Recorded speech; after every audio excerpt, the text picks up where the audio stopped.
اور فرمایا کہ یہ اپنی بہن عائشہ کو دے کر آؤ، اس میں میں نے کچھ چیزیں لکھوائی ہیں، حضرت عائشہ کو وہ پسند آ جائے تو مجھے بتا دینا، اس میں ہم نے کچھ مشورے لکھے ہیں، حضرت عائشہ اگر ان مشوروں سے خوش ہو جائیں تو مجھے بتانا۔ او میرے نوجوان ساتھیوں، آئے معظم پور کے لوگوں، آئے اس گاؤں میں رہنے والوں، آئے بنگال سے جڑنے والوں، سنو، حضرت عبد الرحمن حضرت عائشہ کے بھائی حضرت علی کا پرچہ لے کر آ رہے ہیں، گھوڑے پر بیٹھے ہوئے، گھوڑے کی پیر کی ٹھوکریں دھول اڑا رہی ہیں، اس دھول میں حضرت عائشہ سمجھ نہیں پائیں گی اس گھوڑے پر بیٹھ کر کون آ رہا ہے۔ حضرت عائشہ نے جلدی سے پردہ کر لیا اور جلدی سے اپنا چہرہ چھپا لیا اور منہ موڑ لیا، اور عبد الرحمن آتے ہیں اور ان کے ہاتھ میں پرچہ دیتے ہیں، لیجئے یہ پرچہ حضرت علی نے دیا ہے۔ حضرت عائشہ نے اس پرچے کو لیا اور پرچہ پڑھنے سے پہلے کہا، اے اللہ یہ کون سا دور آ گیا ہے، اے اللہ یہ کیا زمانہ آ گیا ہے، اب لوگ میرے پاس دلیری کے ساتھ آنا شروع ہو گئے ہیں، اب میرے پاس آنے میں شرماتے بھی نہیں ہیں، اے اللہ یہ کیا دیکھ رہی ہوں میں کہ لوگ اب بالکل نڈر ہو گئے اور لوگ میرے پاس برجستہ آنے لگے ہیں، پہلے آواز دیتے تھے، اپنا نام بتاتے تھے، سب کچھ کہتے تھے، اس کے بعد میرے پاس آتے تھے، اے اللہ اب لوگوں میں اتنی جرأت اور بے باکی ہو گئی ہے، اتنی نڈرتا آ گئی ہے کہ اب ڈائریکٹ ہم سے پاس آ گئے اور ہم سے باتیں کرنے لگے ہیں۔ حضرت عبد الرحمن نے جب اپنی بہن عائشہ کے منہ سے یہ جملے سنے تو کہتے ہیں، اے بہن ذرا پلٹ کر دیکھو، میں تمہارا اپنا بھائی عبد الرحمن ہوں، میں غیر نہیں ہوں۔ تب حضرت عائشہ نے پلٹ کر دیکھا تو سامنے ان کے سگے بھائی کھڑے تھے، تب انہوں نے اطمینان کا سانس لیا، تب انہوں نے چین کی سانس لی۔ میرے بھائیوں، حضرت عائشہ کا پردہ کرنا اور اپنے بھائی سے کو پہچان نہ سکے تو یہ کہنا، اب لوگوں میں یہ کتنی دلیری اور بہادری پیدا ہو گئی ہے کہ وہ اب بلا روک و ٹوک میرے پاس آ جاتے ہیں۔ اے اللہ یہ میں کیا دیکھ رہی ہوں، غور کیجئے اس جملوں پر، حضرت عائشہ کی زبان سے یہ نکلنے والے جملے آج ہماری ماں بہنوں کو کیا درس دیتے ہیں۔ آج ان کی جرأت و بہادری دیکھو، جس کے ساتھ جائیں چلی جاتی ہے، جس کے ساتھ جائیں ٹہل لیتی ہے، جس کے ساتھ بیٹھنا چاہے بائک پہ سوار ہو جاتی ہے، جس کے ساتھ جانا چاہے مارکیٹ میں چلی جاتی ہے۔ ذرا تصور کرو میرے پیارے ساتھیوں، حضرت عائشہ تو اپنے بھائی سے بھی نہیں دیکھنا دیکھ رہی ہیں، جب پتہ چلتا کہ یہ میرے بھائی ہے تب انہوں نے چہرہ کھول کر اپنے بھائی کو دیکھا، کہا کہ اب کوئی بات نہیں، اب شک میرا دور ہو گیا ہے۔ ذرا تصور کیجیے حضرت عائشہ کو یہ بھی پسند نہیں کہ کوئی آئے اور بغیر مجھے اپنا نام بتائے اور بغیر اجازت لیے ہوئے مجھ سے ملے۔ میری ماں بہنوں ہمیں سوچنا پڑے گا کہ یہ سب کیا ہے اور آج ہم کس دلدل میں گھسے ہوئے ہیں۔ ترقی اس کو نہیں کہا جا سکتا ہے جس کو ہم ترقی کا نام دے رہے ہیں، یہ ترقی نہیں ہے جس کو ہم ترقی کہہ رہے ہیں۔ ترقی آپ کو کرنا ہے تو 1400 سال پیچھے کی طرف آپ کو جانا پڑے گا کہ ہم پردے کے اندر بھی اگر ترقی کرنا چاہیں تو کر سکتے ہیں، پردہ ہماری ترقی میں رکاوٹ نہیں ہے۔ ذرا تصور کریے یہ کیا چیز تھی، یہ کون سا جذبہ تھا۔ اللہ کے نبی اعلان کر رہے ہیں کہ النساء حبالۃ الشیطان۔ اب کیا رہ جاتا ہے اس حدیث کے بعد، اس جملے کے بعد اب کیا رہ جاتا ہے؟ میری بہنوں برا مت ماننا، اللہ کے نبی نے کیوں کہا ہے النساء حبالۃ الشیطان، عورتیں یہ شیطان کی رسیاں ہیں۔ نہیں، تمہیں برا نہیں ماننا چاہیے، ساری عورتیں اس میں شامل ہیں۔ کیا ہماری ماں نہیں ہے؟ کیا جرجیز کی بہن نہیں ہے؟ کیا جرجیز کی ماں نہیں ہے؟ عورتوں میں تو وہ بھی شامل ہے، تو پھر یہ کیوں سمجھتی ہو کہ میں تمہیں کہہ رہا ہوں شیطان کی رسی؟ جہاں اللہ کے نبی صلی اللہ علیہ وسلم نے تمہیں شیطان کی رسی کہا ہے، وہاں یہ بھی فرمایا ہے کہ ان الدنیا کلھا متاع وخیر متاع الدنیا المرأۃ الصالحہ۔ دنیا ساری کی ساری فائدہ حاصل کرنے کی چیز ہے اور سب سے بہترین پونجی، سب سے بہترین فائدہ حاصل کرنے کی چیز جس سے فائدہ اٹھایا جائے وہ نیک عورت غور کرو، یہ بھی کہا جہاں شیطان کا جال کا ہے، شیطان کی رسی کا ہے، وہاں دنیا کی سب سے محبوب چیز بھی تمہیں بتایا ہے۔ اب دونوں کے فرق کو سمجھو، کیا کہا ہے؟ النساء حبالۃ الشیطان لیصید بها الرجال، لیصید بها الرجال، شیطان کی رسیاں ہیں یہ عورتیں، اور شیطان اسی جال کو ڈال کر، اسی رسی کو ڈال کر مردوں کا شکار کرتا ہے۔ شیطان جب کسی آدمی کو پھانستا ہے تو اسی شکار کا استعمال کرتا ہے، اسی جال کو پھینکتا ہے، اسی کو خوبصورت بنا کر مردوں کے سامنے پیش کرتا ہے۔ یہ چیز چیخ چیخ کر اللہ کے نبی نے کہا ہے، اسی کے ذریعے وہ بہکانے کی کوشش کرتا ہے۔ اور نہیں مانتے ہو تو سنو، بیت المقدس فتح ہو چکا ہے، مسلمانوں نے بیت المقدس کو دیکھنے کے لیے حضرت عمر فاروق کے پاس خبر بھیجی ہے، امیر المومنین بیت المقدس ہم نے فتح کر لیا ہے، آپ آئیے اور آپ 2 رکعت نماز اس میں پڑھا دیجئے تاکہ ہم آپ کے پیچھے نماز پڑھ لیں۔ بیت المقدس آئیے، حضرت عمر مدینے سے بیت المقدس کی طرف سفر کر رہے ہیں، بیت المقدس کی طرف چل رہے ہیں، بیت المقدس کی طرف جا رہے ہیں، بیت المقدس کی طرف جا رہے ہیں۔ راستے میں یہودیوں کی بستی پڑتی ہے، عیسائیوں کی بستی پڑتی ہے، راستے میں یہودی بھی ہیں، عیسائی بھی ہیں، ان کی بستی پڑی ہوئی ہے۔ ان یہودیوں نے اور عیسائیوں نے اپنی اپنی لڑکیوں کو نیم برہنہ، آدھی ننگی لڑکیوں کو اپنے گھروں کی چھتوں پر کھڑا کر دیا ہے، اور یہ کہہ رکھا ہے کہ دیکھو اگر عمر کا کوئی بھی ساتھی تم میں سے کسی کو آواز دے یا اشارے سے بلائے تو تم میں سے کوئی بھی منع نہ کرے، جس کو بلائے وہ اس کے ساتھ چلی جائے۔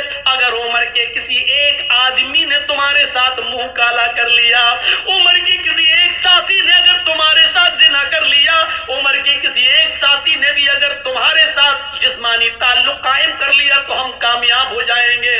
اپنے مقصد میں یہودیوں نے اور عیسائیوں نے اپنی لڑکیوں کو نیم برہنہ اپنے گھروں کی چھتوں پر کھڑا کر دیا۔ غور کرو، یعنی شیطان نے اپنا جال بچھا دیا صحابہ کو بدنام کرنے کے لیے، صحابہ کو برباد کرنے کے لیے، صحابہ کے ایمان کو جھنجھوڑنے کے لیے، صحابہ کے ایمان کو ختم کرنے کے لیے۔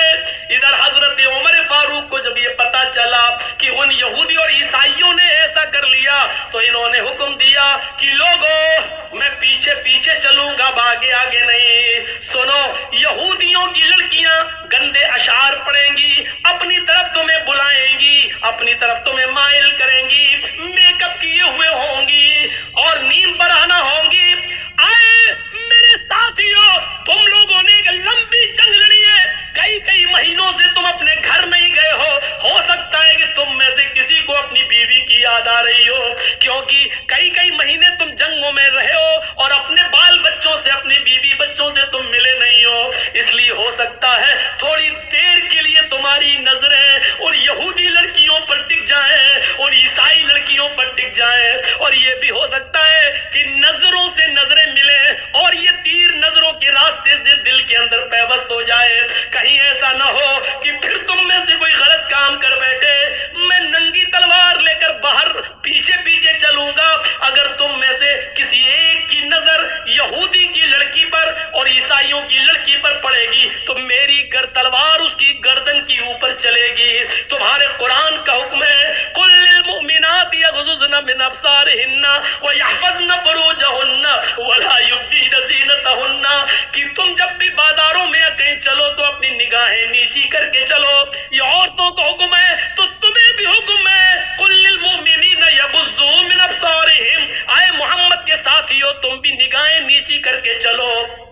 تمہیں بھی حکم ہے اپنی نگاہیں نیچی رکھنا اور قرآن کی آیت پڑھتے ہوئے نکل جانا، کوئی کسی کی طرف نظر اٹھا کر نہیں دیکھے گا۔ حضرت عمر نے جب یہ خطبہ دیا، سارے صحابہ نے اپنے دل کی گہرائیوں میں پیوست کر لیا اور چلنے لگے۔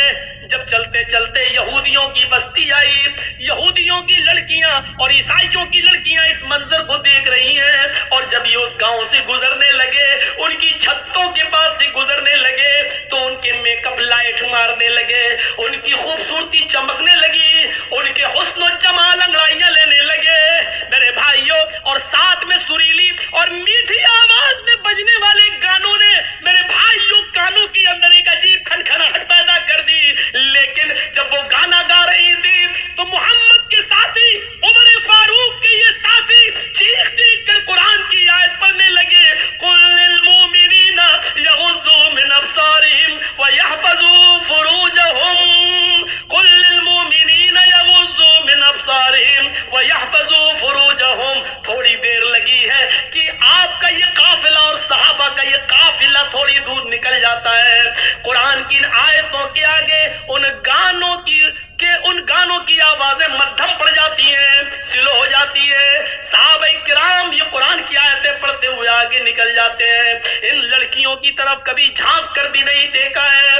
ان لڑکیوں نے سوچا ہمارے ماں باپ تو ہماری عزت کا سودا کرنے کے لیے تیار ہو گئے, لیکن عمر کے ساتھیوں نے ہماری طرف نظر اٹھا کر بھی نہیں دیکھا, ہماری عزت و آبرو کو محفوظ رکھا, کسی نے ہماری عزت و آبرو سے کھلواڑ نہیں کیا. لہٰذا یہی وہ لوگ ہیں جو آگے بھی ہماری شرمگاہ کی, ہماری عزتوں کی حفاظت کریں گے, ہماری باڈی اور ہمارے جسموں کی حفاظت کریں گے, جنہوں نے ہمیں گھاس نہیں ڈالی. اگر ہم ان کی بیوی بن جائیں, ہم ان کی رفیق حیات بن جائیں, ہم ان کی شریک حیات بن جائیں تو یہ ہمارا کتنا احترام کریں گے. وہ اپنی چادریں اوڑھ کر, اپنا جسم چھپا کر گھروں کی چھتوں سے نیچے اترتی ہیں اور بھاگتی اور دوڑتی ہوئی جاتی ہے اور کہتی ہے, اے عمر کے ساتھیو, اے عمر کے ساتھیو, اے امیر المومنین کے ساتھیو, اکیلے کہاں چلے جا رہے ہو؟ ہماری عزت و آبرو کی حفاظت کر کے ہماری طرف نظریں اٹھا کر بھی نہ دیکھے اور چلے جا رہے ہو. ہمارے ماں باپ نے تو ہماری عزتوں کا سودا کر دیا تھا, لیکن تم نے ہماری عزت و آبرو کی طرف نظر اٹھا کر بھی نہیں دیکھا. تم ہی ہماری حفاظت کر سکو گے. تمہاری پاس جو کتاب ہے وہ کتاب ہمیں ایک نئی زندگی دے سکتی ہے, وہ کتاب ہی ہماری زندگی میں انقلاب پیدا کر سکتی ہے, وہ کتاب ہی ہماری زندگی میں ایک نیا رول ادا کر سکتی ہے. اے محمد کے ساتھیو, مجھے بھی اپنے ساتھ لیتے چلو, ایسے نہیں لے جا سکتے ہو تو میں کلمہ پڑھنے کے لیے تیار ہوں. اشہد ان لا الہ الا اللہ واشہد ان محمدن عبدہ ورسولہ. انہوں نے کلمہ پڑھا, پھر حضرت عمر فاروق نے ان کو درس دیا. آئے میری بہنوں, تم نے کلمہ پڑھ کر اسلام قبول کر لیا ہے, اب تم اپنی بستی میں رکی رہو. ہم بیت المقدس سے جب لوٹ کر واپس آئیں گے اور بیت المقدس سے جب ہم واپس مدینے کی طرف جائیں گے تو ہم تمہاری شادیاں کروائیں گے, ہم تمہیں کسی کی بیوی بنوائیں گے اور پھر تمہیں بھی اپنے ساتھ لے کر چلیں گے. ہاں ہاں, اسلام ہی تمہاری حفاظت کرے گا, اسلام ہی کے اندر تمہیں سکون ملے گا, اسلام ہی تمہیں عزت کی زندگی دے گا. میرے پیارے ساتھیوں, غور کیجیے آپ, یہ قرآن کی آیت کی وجہ سے اور یہودیوں نے دیکھو کہ یہ جال بچھا دیا تھا مسلمان صحابہ کو برباد کرنے کے لیے, لیکن قرآن کی آیتیں پڑھ کے یہ نکل گئے. اسی کو اللہ کے نبی نے کہا, عورتیں شیطان کا جال ہیں, وہ اسی جال کو پھینک کر مردوں کا شکار کرتا ہے. بہت کم لوگ ہیں جو اس جال سے بچ پاتے ہیں. اپنے آپ کو بچانا ہے تو اس جال کو سے بچنا ہے. اس کا یہ مطلب نہیں کہ تمہیں بہت برا کہہ دیا گیا ہے, نہیں, تم تو وہ ہو. یقین مانیے, اب عورت کا دوسرا پہلو بھی دیکھیے.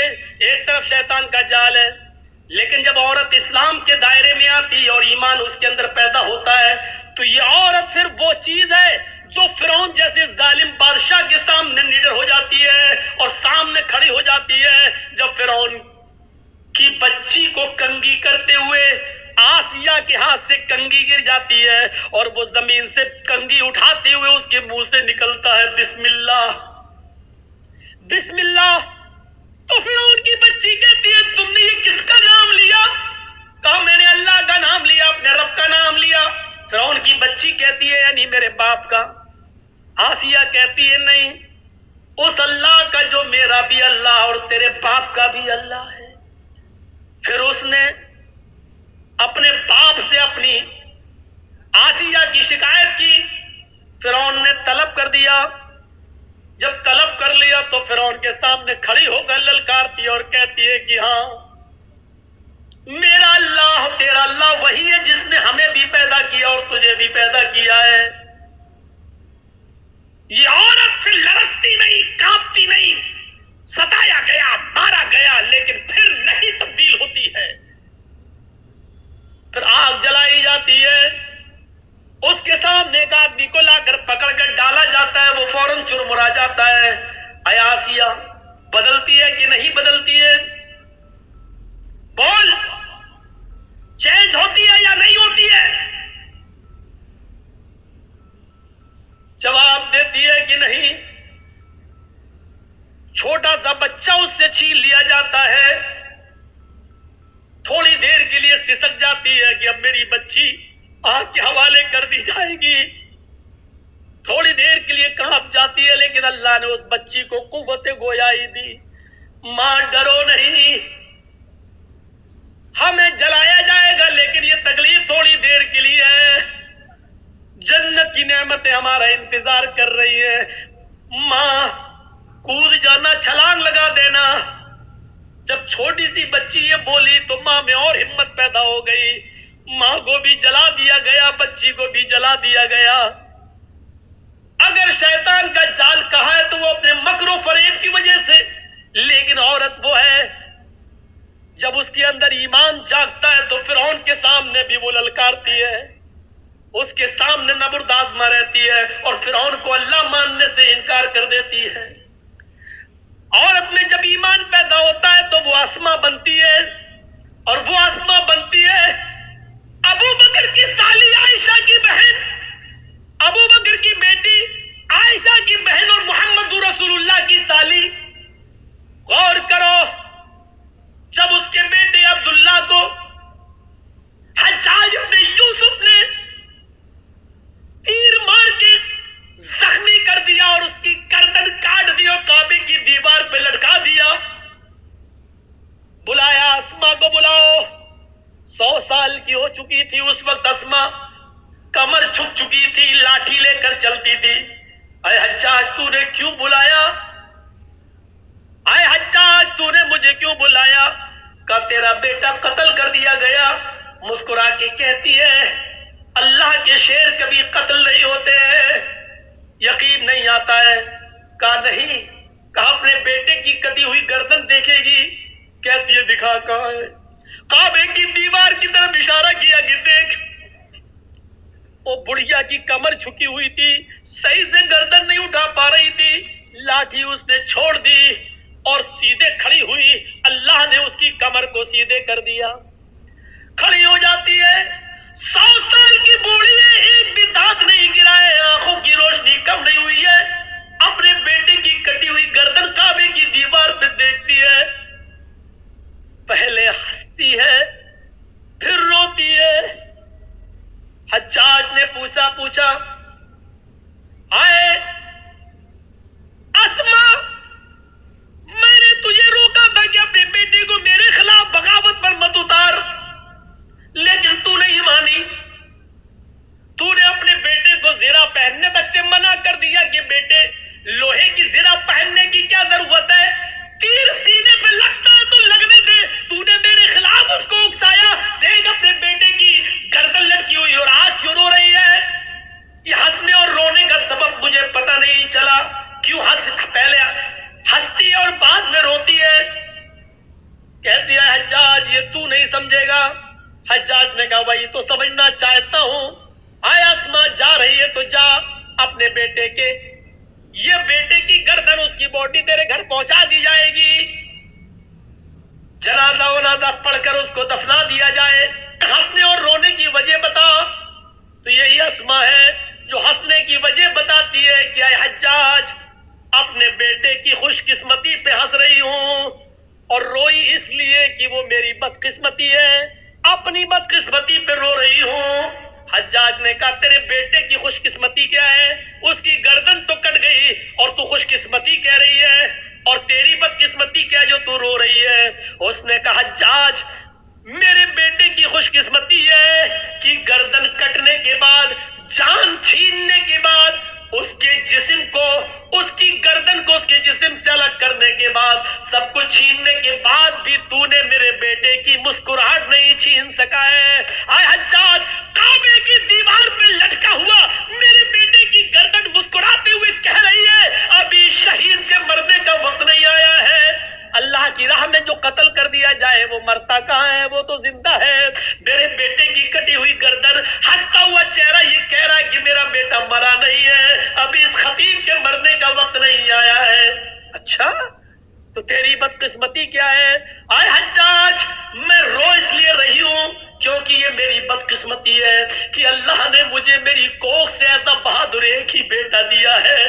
اپنی بدقسمتی پہ اس لیے رو رہی ہوں کہ اگر میرے اور بیٹے ہوتے, 1000 بیٹے بھی ہوتے, تو آج اپنے 1000 بیٹوں کی گردنوں کو کعبے کی دیوار پہ لٹکتا ہوا دیکھتی. میرے بھائیوں, جہاں اللہ کے نبی نے عورت کو شیطان کا جال کہا ہے, لیکن اس عورت کی خوبی دیکھو کہ وہ اپنے بیٹے کی شہادت پر مسکرا رہی ہے اور اپنے بیٹے کی کٹی ہوئی گردن کو دیکھتی ہے تو مسکراتی ہے اور اپنی بدقسمتی پر رو رہی ہے.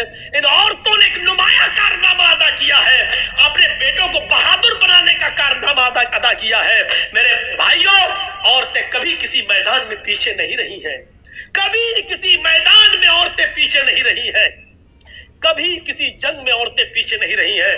اگر صحابہ کرام تیر و تلوار چلاتے تھے تو عورتیں پانی کی مشکیں اپنی پیٹھ پر لاد کر زخمیوں کو پانی پلاتی تھیں. ان کے زخمیوں کے مرہم اپنے ہاتھوں سے پھائے رکھ رکھ کر ان کے خون کے دھبوں کو پوچھتی تھی. عورتیں کبھی کسی میدان میں پیچھے نہیں رہی.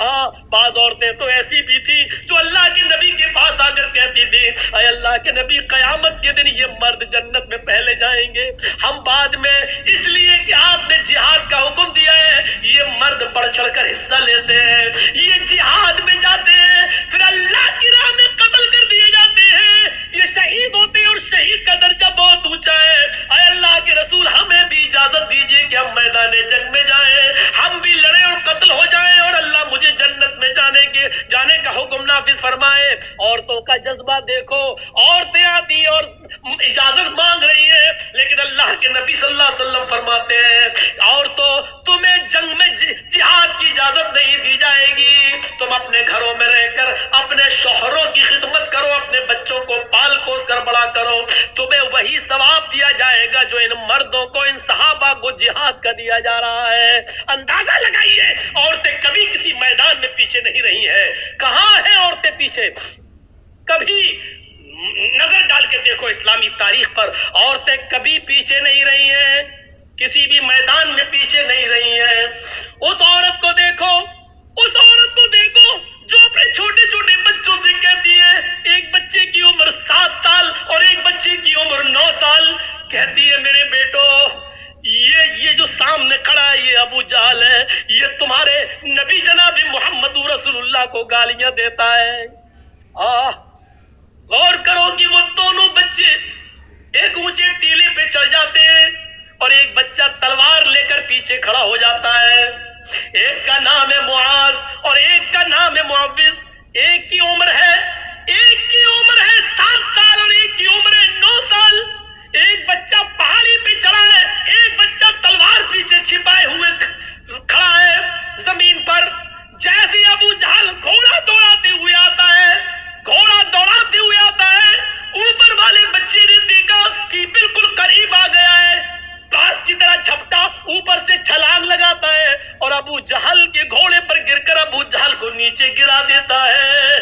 جیسے ابو جہل کو نیچے گراتا ہے, 9 سال کا بچہ اس کی گردن پر تلوار مارتا ہے اور ابو جہل کی گردن کو کاٹ دیتا ہے. میرے بھائیو, پوری گردن الگ نہیں کرتا ہے اور پیٹ پر وار کرتا ہے, گردن پہ تلوار چلاتا ہے. ابو جہل بالکل مرنے کے قریب ہے. معاذ کہتا ہے کہ ابو جہل کو میں نے قتل کیا, معوذ کہتا ہے کہ اس کو میں نے مارا. وہاں چند صحابہ کھڑے تھے, کہہ رہے ہیں کہ کیوں لڑتے ہو, تم نے کود کر اس کو گرایا, اس نے تلوار چلائی, اگر تم نے نہ گرایا ہوتا تو یہ کیسے مارتا, لہٰذا تم دونوں نے اس کے مارنے میں مدد کی ہے, لہٰذا تم دونوں نے مارا ہے. کیوں لڑتے ہو بھائی, بھائی آپس میں کیوں لڑتے ہو؟ افرا تیری قسمت کا کیا کہنا, افرا تیری قسمت کا کیا کہنا, افرا تیری قسمت کا کیا کہنا, تو نے بچے بچے بھی پیدا کیے تو اتنے بہادر کہ جب تک قیامت نہ آ جائے ان بچوں کی بہادری کو لوگ سلام کرتے رہیں گے. غور کیجئے یہ ان بہادر بچوں کو جنم دینے والی ایک عورت تھی.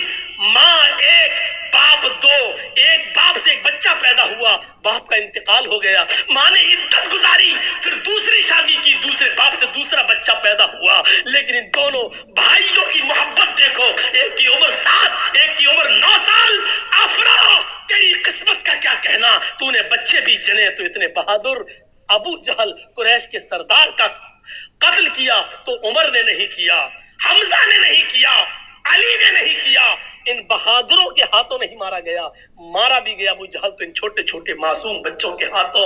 اس لیے مرتے وقت وہ کہہ رہا تھا میری بدقسمتی کتنی ہے, میری بدقسمتی دیکھو, میں قریش کا جتنا بہادر سردار ہوں مارا بھی جا رہا ہوں ان چھوٹے چھوٹے معصوم بچوں کے ہاتھوں. محمد نے ان بچوں کو اتنا بہادر بنا دیا تو جوانوں کا حال کیا ہوگا. میرے بھائیوں, ان بہادر بچوں کو جنم دینے والی بھی ایک عورت تھی. عورت کے کارناموں کو کبھی بھلایا نہیں جا سکتا ہے. یہ وہی خنسا تھی, یہ وہی خنسا تھی جو حالت کفر میں اپنے بھائی جب ان کو قتل کر دیا گیا تو روتی تھی, اپنے بھائی صخر کی یاد میں روتی تھی, اور جب بھی سورج نکلتا تھا اور بستر پہ سونے جاتی تھی تو روتی تھی, کہتی تھی یذکرنی طلوع الشمس صخرا اذکرہ لکل غروب شمس. اے سورج تو کیوں نکلتا ہے, مت نکلا کر.